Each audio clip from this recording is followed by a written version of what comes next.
오늘은 예술 믿으면 모두 재정의 복을 받아 부자가 될 수 있을까요? 라는 제목으로 말씀을 전합니다.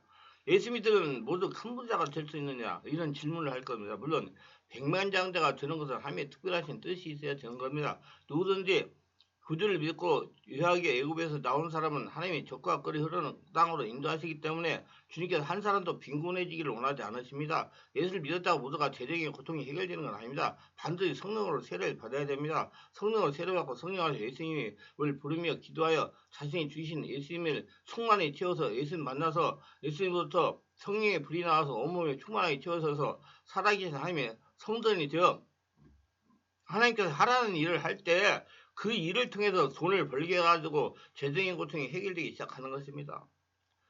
일을 해야 돼요. 가만히 앉아가지고 돈 벌기 안 합니다. 절대로. 성령으로 기도하여 성령으로 충만함이 무엇보다 중요한 겁니다. 그래 하나님의 돈 버는 기회를 받을 수가 있으니까요. 성경에는 부족함이 없는 삶을 살도록 주님께서 약속하신 겁니다. 시편 23편 1절에 보면 여호와는 나의 목자시니 내게 부족함이 없다고 했는데 예수께서 친히 말씀하신 나는 선한 목사라. 선한 목사는 양을 위해 목숨을 버린다고 그랬습니다. 그리고 성도들은 주님을 선한 목사로 모시고 있는 한 생활 속에 부족함이 없는 삶을 살기를 원하고 계신 겁니다. 늘 부족해서 쩔쩔매는 생활, 이런 생활은 정상적인 예수 믿는 생활이 아닐 것입니다. 그걸 빨리 알아가지고 원인이 어떻게 왔는지 하나님께 물어봐가지고 원인을 해결하고 하나님 하라는 일을 하세요. 그러면 하나님이 하는 일을 통해서 하라는 일을 통해서 역사가 일어나가지고 돈을 벌게 해가지고 여러분 빈곤, 재정의 고통을 해결해 가실 겁니다. 또 나아가서 예수님께서는 우리가 마태복음 6장 11절처럼 일용할 양식을 구하라고 했습니다. 오늘날 우리에게 일용할 양식을 주옵시고 일용할 양식이란 매일매일 하루 3끼를 먹어야 됩니다. 먹고 살기 위해서 옷이 있어야 되고 신발이 있어야 되고 수스가 집이 있어야 되고 그리고 우리 일을 움직여서 나가야 할 자본이 있어야 되고 이 모든 것이 일용할 양식입니다. 하나님께서 우리에게 굶주리지 않는 한 일용할 양식을 매일 공급하는 삶을 살기 원하셔서 예수님 이것만은 우리의 권리이기 때문에 주기도면서 당당하게 하나님께 구하라고 말씀하고 있는 것입니다. 또 하나님은 필요한 것을 채워주시겠다고 한 겁니다. 빌립보서 4장 19절 나의 하나님의 그리스도 예수 안에서 그 영광 가운데 더 풍성한 대로 너의 모든 쓸 것을 채우라고 말씀하시는 것입니다. 거기에만 머무르지 않고 하나님께서는 넉넉히 있는 삶을 살기를 원한다고 하셨습니다.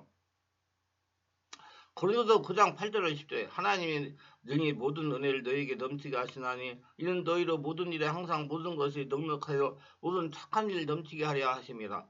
넉넉해야 남에게 나누어주는 착한 일을 할 수가 있습니다. 주님은 우리에게 착한 일을 하라고 말씀하십니다. 아무것도 없는데 무엇을 나눠줍니까? 나도 먹을 것 입을 것 없는데 누구에게 먹을 것 입을 것을 제공할 수 있나요? 성경에는 심는 것을 주가 풍성하게 하시고 너희 의의 열매를 저희가 하시리라. 항상 모든 것이 넉넉하여 모든 착한 일을 넘치게 하려 하심이라고 성경은 분명하게 말씀하고 계신 겁니다. 우리 성경으로 진리 말씀을 읽고 깨닫고 역설적으로 확인해가지고 말씀이 뭐라고 하는지 알고 여러분 지금 문제를 해결받으시길 바랍니다. 그렇기 때문에 크리스찬은 모두 다 거부가 된다는 약속은 없습니다. 그러나 누구를 불구하고 부족함이 없는 삶, 일용할 양식을 얻는 삶, 필요함을 채워주려는 삶, 넉넉한 삶을 얻어서 사는 것이 하나님의 뜻입니다. 하나님은 남에게 구워줄지라도 꾸지 않는 삶을 살아가기 원합니다. 그래서 믿는 자들이 주변 사람들에게 축복기도 해주고 믿음을 주고 소망을 주고 사랑을 주고 물질과 나눠줄 수 있는 그런 삶을 살아가기는 하나님은 원하고 계시는 거죠. 그래서 그것을 간증하면서 사람들에게 복음을 전하고 예수를 믿게 해가지고 세상에 또 나와서 하나님의 축복으로 살게 할 수가 있는 것입니다. 우리가 반드시 알아야 됩니다. 빈곤이야 좋은 신자가 된다. 물질은 죄악이다. 이건 하나님이 준 생각이 아닙니다. 이거는 마귀 도덕이 준 생각입니다. 성경에 보면 도둑이야 죽여 멸망시키는 것뿐이 내가 온 것은 양으로 생명 때 더 풍성하게 하라고 말씀하신 것입니다. 우리가 생각이나 잘못을 먹으면 하나님이 축복해 줄 수가 없습니다. 마음을 잘못 먹고 관심을 안 가지면 축복해 줄 수가 없어요. 빈곤해야 된다. 이 생각을 갖고 있으면 여러분 축복해 줄 수가 없습니다. 하나님께서는 우리가 온갖 구하는 것이나 생각하는 것에 넘치게 하신다고 했는데 우리 생각이 빈곤해야 잘 믿는 것이다. 물질은 죄악이다. 이와 같은 부정적인 마음이 들어와 있으면 그만 물질에 대해서는 죄책감을 느끼고 빈곤에 대해서는 찬미의 생각을 가지고 있으면 하나님께서 아무리 축복해 주려 해도 그 생각이 잘못되어 있기 때문에 축복하실 수가 없습니다. 여러분 생각을 바꾸세요. 나는 성경 전체를 보아도 어느 성경에서 빈곤은 미덕이며 물질은 죄악이라는 걸 찾아볼 수 없습니다. 근데 어디서 찾아가지고 그런 소리 하는지 다 이해가 안 가요. 마귀가 눈을 가려가지고 그렇게 잘못 보게 했는지는 몰라도 우리 하나님께서 빈곤하게 만들어 놓고 기뻐하시고 물질을 다 빼앗아버리고 난 다음에 즐거워하신다는 걸 성경에 찾아볼 수 없습니다. 그러면 그런 생각 어디서 왔을까요? 빈곤이 미덕이며 잘 믿으려면 빈곤해야 되고 물질은 죄악이다 이런 생각 어디서 왔을까요? 성경은 그렇게 가르치고 있지 않습니다. 하나님도 그렇게 말씀하고 있지 않습니다. 그렇다면 마귀가 우리를 하여금 착한 일을 넘치게 할 수 없게 하기 위하여 잘못된 생각을 우리 마음속에 집어넣은 겁니다. 지금 눈에 비늘이 안 벗어진 거예요. 마귀가 눈을 가리고 있는 거예요. 오늘 얼마나 착한 일을 넘치게 할 것이 필요합니까? 예수 믿는 사람들이 교회를 북락시켜야 되고 더 많은 성경을 찍어내야 되고 더 많은 영적인 서적을 출간해야 되고 더 많은 전도를 해야 되고 더 많은 라디오 팁을 통해 기독교를 방해해야 되고 더 많은 복음을 유튜브에 설교해서 올려야 되고 더 많은 성경을 보내야 되고 주님 오실 때까지 선한 방국에 복음을 전하기 위해서 얼마나 많은 물질이 자원이 필요합니까? 아니 우리 교회는 치료가 완전히 온 게 아니라 살며시 왔는데 가끔가다 길을 잃어버려가지고 빨리서 오시는데 나이가 81살 되신 분이 오시는데 길을 잃어버릴까봐 정말 두려워서 잘 못 오겠다고 그래요. 그래가지고 제가 기도한 것이 카카오 택시를 이용해가지고 택시를 보내줘서 타고 와가지고 가고 또 보내주고 그렇게 해가지고 지금 교회를 다니고 있어요. 왜냐면 못 와버리고 집에 앉아 있으면 그 양반은 완전히 폐인이 될 수 있기 때문에 그 돈은 교회에서 지금 자원을 대고 있습니다. 우리 계정에 뭐 넉넉해가지고 그런 게 아니라 우리 성도들이 헌금을 하고 또 내가 매달 나오는 그 연금이 있으니까 그 돈을 충당을 하고 또 우리 유튜브 설교를 듣고 또 감동을 받아가지고 후원하시는 분들이 몇 분씩 계세요. 그런 분들이 드는 돈을 가지고 물질을 가지고 그분을 택시를 태워가지고 카카오 택시를 태고 왔다 갔다 하게 만들어요. 근데 다 돈이 다 필요하지 않습니까? 그 돈이 없으면 어떻게 하겠어요? 그래도 1, 2분 들어가는 거 한 번 오시는 데만 2만 5천 원 이상씩 들어가는데 그러면 하루에 5만 원이에요. 그거 다 할 수 있도록 해주신 하나님께 영광 돌리고 정말 저는 그런 걸 하라고 하나님이 재원을 돈을 물질을 주셨다고 생각하고 아낌없이 그런 일에 있습니다. 한 영혼 천하보다 귀하니까. 그러니까 여러분 돈이 있어야 된단 말이에요. 돈을 그러니까 하나님이 돈을 벌게 한다고요.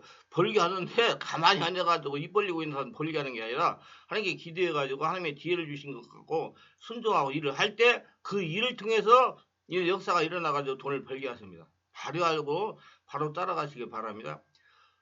자, 그래서 이러한 일들을 못하게 하기 위해서 마귀가 와서 빈곤은 미덕이다, 빈곤에 잘 맺는다, 물질은 죄악이다. 그렇게 해서 성도들에게 물질을 빼앗아 버리면 말미암아 하나님의 교회 사업이 전진하지 못하게 하는 하나님의 성이 하는 것은 성령의 일이 아니라 이건 사탄의 일인 것입니다. 마귀 일인 것입니다. 제가 우리 송순도 권사 집사님인데 그분을 그렇게 우리 자매들이 카카오 택시 해가지고 이렇게 데리고 와가지고 야 정말 우리 그 성순도 집사님을 교회에 나오시거나 군사 작전이다 그래가지고 예 나왔으니까 아니 그 앞에서 차 번호를 잘 몰라가지고 차를 못 탄다고 하니까 참 안타깝다네요. 치매 오면 진짜 그래요. 그 어머니가 치매가 와가지고 65세부터 90살까지 그냥 집에서 앉아서 있다가 돌아가셨대요. 그러니까 이분도 걱정을 많이 했는데 지금 81살이거든요. 근데 지금까지는 조금 괜찮은데 요즘에 좀 심해져가지고 그런 경우가 있어서 제가 어떻게든 와가지고 말씀 듣고 기도하고 안수받고 자꾸 해가지고 예 성령의 역사가 하나에서 일어나가지고 치매가 자꾸 멀리 가도록 그렇게 조치하고 있습니다. 치매는 여러분 다 옵니다. 너나 할 것 없이 그렇게 자꾸 치매가 뒤로 물러가게 해야 됩니다. 아시고 물질이 있어야 돼요. 물질은 죄악이 아닙니다. 모두 마음을 바꾸시고 잘못 알고 있는 분들 고치셔서 하나님의 축복 아브라함의 복을 받으며 살아가시기 바랍니다. 온 마음을 다하여 하나님을 사랑하고 순수하게 신앙생활하는 사람은 빈곤을 탈출할 수 있다. 그럽니다. 순수한 신앙생활하는 사람은 빈곤을 탈출하게 되는 것입니다. 확실히 예수 믿는 사람은 생활하면서 빈곤해질 수 없습니다. 왜냐하면 하나님들 일 잘하니까.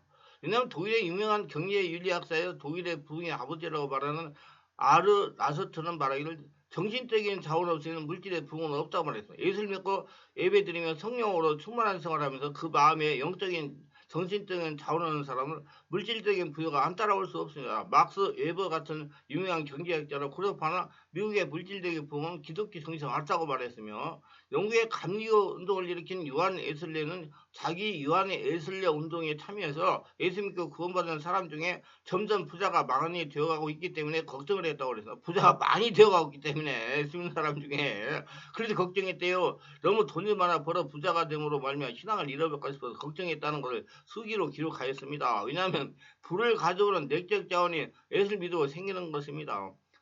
예수 믿음으로 말미암아 정직하고 성실하고 근면하게 일하여 전략하고 저축하게 되는 겁니다. 옛날에 술 먹고 음란하고 방탕하고 도박하고 세속적으로 살고 게으르게 살던 날 다 예수 이름으로 청산하고 예수 믿고 주고 이대로 살아서 청산하고 성령이 지배받고 주님 안에서 근면하고 성실하고 부지런하고 전략하고 하나님이 하라는 일을 열심히 하고 저축하는 그런 사람이 잘 사는 겁니다. 저는 25년 동안 목회하면서 예수 믿고 이렇게 근검 전략하면서 성실하게 인생을 살면서 빈곤해지는 사람을 본 적이 없습니다. 그리고 예수를 믿으면 부에 이르는 내적인 심령의 자원을 가지고 있기 때문에 그 사람은 잘 살게 됩니다. 뿐만 아니라 예수님은 십자가를 통해서 우리 환경을 성량히 주셨습니다. 사람들이 이렇게 말합니다. 예수께서 공중에 나는 새들 들어갈 집이 있고 여우도 들어갈 굴이 있는데 인자는 머리를 곳이 없다고 해서 굉장히 빈곤하게 살았는데 예수 믿는 우리도 예수님을 본받아야 됩니다. 이것은 우리 예수님의 마음을 절실하게 이해하지 못하고 있는 말입니다. 성경 고린도후서 8장 9절에 우리 주 예수 그리스도의 무한 은혜를 너희가 알고니와 부유하신 이로서 너희가 빈곤하게 되시면 그의 빈곤함이 너희를 부유케 하려 하시면 분명히 말씀하고 있는 겁니다.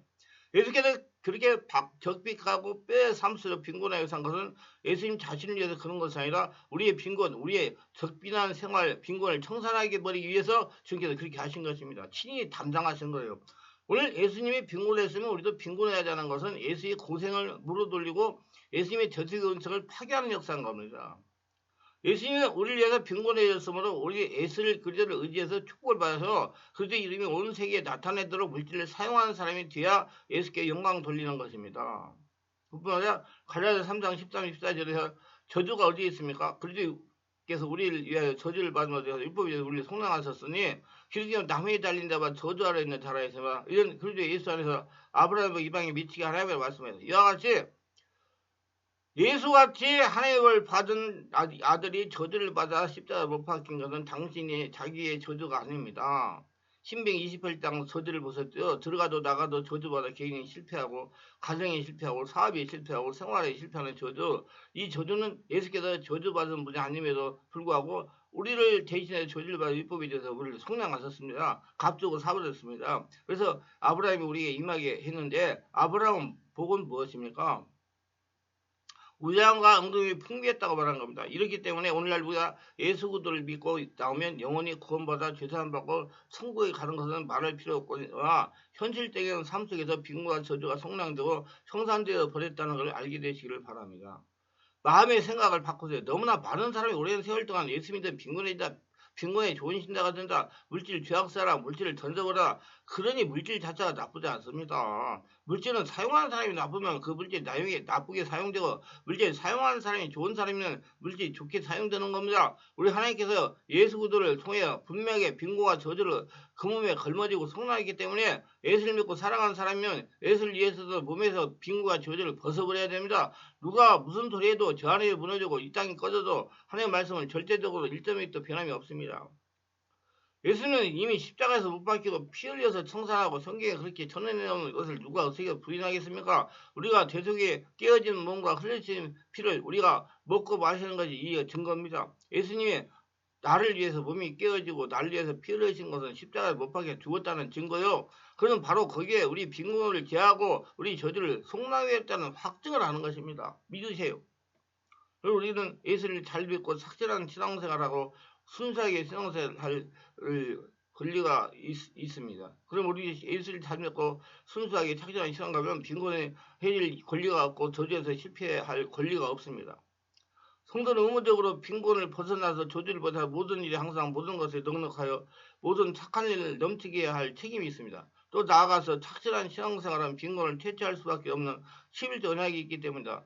말라기 3장 10절 20절 망군의 여호와가 일어나 너희의 온전한 힘을 창고에 들어 나의 집에 양식 있게 하고 그것으로 난리 시험하여 내가 하늘 문을 열고 너에게 복을 쌓을 것이 없도록 붙지 않아보다 망군의 여호와라 내가 너희를 위하여 황층을 금하며 너희 토산을 멀하지 않게 하며 너희의 밭에 포도나무의 과실로 기한절에 떨어지지 않게 하리니 너희의 땅의 아름다움으로 열방이 너희를 복되다 하리라. 망군의 여호와 말이라. 성경에는 하나님은 시험치 말라 하셨는데 여기 하나님께서 당신 자신을 놓고 말씀하기를 나를 시험하라. 11조 헌물을 하나님께 드리고 나를 시험해보라. 나의 손으로 하는 모든 일에 축복해 주어서 곡식을 주면 항진이 금하게 하고 포도를 만들면 기한에 떨어지지 않게 하고 병들지 않겠다. 아무리 우리가 열심히 애를 써도 우리 손으로 하는 것에 자꾸 가시체가 말려 들어가고 이리저리 얽히고 설키면 안 됩니다.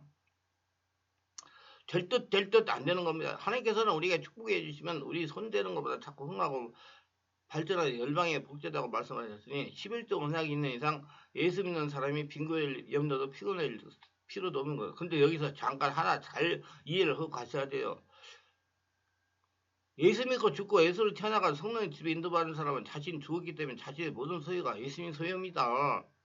그래 모든 소유를 예수님께 돌려가지고 하나님이 관리를 해요. 그러니까 여러 가지 황증이 없어지고 다 마귀 귀신이 저주가 없어지고 다 없어지니까 일이 잘 되는 거예요. 근데 예, 일을 해서 나가서 일을 해도 자기가 하는 게 아니라 지금 사실 예수님이 일을 하는 거기 때문에 돈을 한 달에 뭐 200만 원 벌으면 20만 원 헌금을 11조 하는 것은 하나님이 벌어주었기 때문에 내가 하는 거예요. 그리고 180만 원은 쓰는 겁니다. 그런 믿음을 가져야지 그게 하늘나라가 돼가지고 귀신이 저주하지 않고 황충이 와가지고 종을 만들고 새나가게 하지 않는 거예요. 누구 소유니까? 하나님의 소유니까. 그래서 11조는 내 모든 소유가 하나님의 소유다. 믿고 인정하고 드리는 사람이 드릴 수가 있는 거예요. 그 사람이 하나님 보호가 있고 하나님의 은혜가 있는 것입니다. 잘 알고 11조 개념을 바르게 알고 하시기를 바랍니다. 뭐 자꾸 목사님들이 11조라면 도덕이다 자꾸 그러는 게 도덕이 아니라 하나님의 소유로 넘어가자고 가지고 육이 살아있는 사람이기 때문에 마귀가 저주하는 사람이에요. 자꾸 하나님을 욕먹이지 마세요. 이러므로 우리 예수 믿는 사람은 빈곤이 미덕이라고 하지 말아야 됩니다. 물질이 죄악이라고 하지 말아야 된다. 우리가 우리 마음을 다하고 뜰 다하고 정성을 다하고 목숨을 다하여 주님을 사랑하고 그와 나라와 의를 먼저 구하며 그 모든 것을 하나님 발 앞에 내려놓고 주님이 나의 주인이시오. 모든 소유가 하나님 거예요. 나는 그 관리자라서 검역에 하나님을 섬기기 위하여 사는 사람에게는 물질이 아무리 많아도 마귀 귀신의 올무에 걸리지 않습니다. 어떤 목사님이 교회를 개척해가지고 했는데 어느 교회에서 부교육자를 상당히 오래까지 하니까 교회를 개척해서 보내줬대요. 근데 목사님이 설교하는 것에서 맨날 11조 떼먹은 도둑놈이다 정우놈이 그렇게 다 도망가 버린 성도들이. 그래서 내가 와가지고 이 얘기를 그렇게 말하지 말고 목사님 말을 바꾸세요. 11조는 그렇게 하는 게 아닙니다. 그렇게 말하니까 기분 나빠가지고 다 도망가 버리죠. 다 가버린 성도들이. 11조는요, 하나님의 모든 소유가 하나님의 소유이기 때문에 내가 예수 믿고 죽고 예수 태어나 성령의 집에 인도받기 때문에 내가 가서 일을 해도 내가 한 것이 아니고 하나님이 나를 통해서 하신 거기 때문에 아낌없이 드리는 거다. 그렇게 드리니까 하나님의 보호가 있어가지고 귀신이 저주하지 못하고 흘러나가지 않는 것이다. 그렇게 이제 말을 바꾸세요. 그렇게 하면 서로 기분이 좋잖아요. 그리고 성도를 바르게 깨닫고 소유를 모두 다 돌리고 예. 11조 깨면 도둑놈이다 자꾸 그러지 말고 성경에 나와 있긴 나와 있어요. 근데 그렇게 말하지 이건 율법이에요. 그렇게 하면 자꾸 율법을 자꾸 전하려고 하지 마세요. 율법을 먹으면 성들이 죽습니다. 복음을 먹어야죠. 자, 물질을 탐욕으로 추구하고 물질이 우상이 되면 이것이 자기가 올무가 되어서 오히려 물질이 영원히 잃어버리게 하는 저주가 될 수 있지만은 그렇지 않고 하나님 중심으로 살고 그의 나라 그를 먼저 구하며 내가 관리자로서 경건한 인생을 살아가도록 모든 소유를 하나님께 돌리도록 하나님 앞에 11조 헌물을 도둑질을 아니하며 언제나 시간을 내어 몸을 들여 물질을 들여 착한 일을 넘치게 하여 주는 삶을 살고 있을 때 우리 하나님께서는 하늘 문을 여시고 우리에게 끊임없이 보여주시는 것입니다. 그럼 11조 헌물을 왜 도둑질을 하느냐? 모든 소유가 하나님 건데 자기가 안 내고 11조 안 하고 쓰니까 도둑놈이죠. 그래서 도둑인 거예요. 설명을 잘해야 돼요. 우리에게 하나님께서 모든 소유가 돌려가지고 하나님께 11조 헌물을 잘 드리면 끊임없이 우리에게 부어주시는 거. 왜? 부어주시는 것이 다 누구 거니까? 하나님 거니까. 그럼 마귀가 하나님 나라를, 하나님 것을 도둑질 할 수 있어요? 못하지요. 감히. 아브라함의 하나님은 부의 하나님이셨습니다. 이삭의 하나님은 창대케 하는 하나님. 야곱의 하나님은 한때 두때 모래 사장같이 마른 짐승을 주는 하나님이었습니다. 믿습니까? 성경을 똑바로 보세요. 그리고 이 아브라함의 하나님, 이삭의 하나님, 야곱의 하나님이 예수 안에서 우리가 하나님 되신 걸 믿게 되시기를 주 예수로 축원합니다. 이 하나님께서 이 시간에 두 손을 번쩍 내밀고 여러분을 향하여 수고하고 무거우십니다. 다 내게로 와 내가 너를 쉬겠다고 말씀한 겁니다. 믿으세요? 세상에 살 동안 잘못 생각한 거, 예수 믿고 들어와서 잘못 믿은 거 다 청산하고 회개하고 예수 구도 안에서 우리를 빈고와 저주를 벗어나 내어던져버리고 부족함이 없는 사람, 필요를 채워주는 사람, 그리고 넉넉한 삶을 하나님께 받아 주는 자가 받는 자보다 복이 있다는 말씀대로 주면서 살게 되시기를 예수님으로 축원합니다. 빈곤한 것이 하나님의 뜻이 아닙니다. 빈곤을 탈출하여 전인적인 부자가 되는 것이 하나님의 뜻입니다. 빈곤으로 고생하십니까? 말씀과 성령을 오늘 찾아서 물어보세요. 왜 그런가? 찾아가지고 고쳐야 돼요. 그리고 하나님 편에 서세요. 하나님께서 주신 지혜대로 일을 하세요. 그러면 여러분에게 와 있는 빈곤은 서서히 떠나갈 겁니다. 날마다 성령으로 하나님의 복을 받는 모두가 되시기를 바랍니다. 기도합니다. 오늘도 저희 설교를 끝까지 들어본 분들 축복하옵소서. 특별하게 구독수와 알림 설정 후원하신 분들 기억하시고 성령으로 세례받고 영안이 열려서 영적인 세계를 보서 살아계신 하나님의 물질에 대한 뜻을 바르게 깨달아 하나님부터 재정의 복을 받는 지혜를 받아서 하나님께서 말씀한 대로 자기 자신이 일을 해가지고 하나님 보물이 돼가지고 평생 하나님과 동행하며 하나님 보고 거두어 살아게 하옵소서. 예수님의 이름으로 기도합니다. 아멘.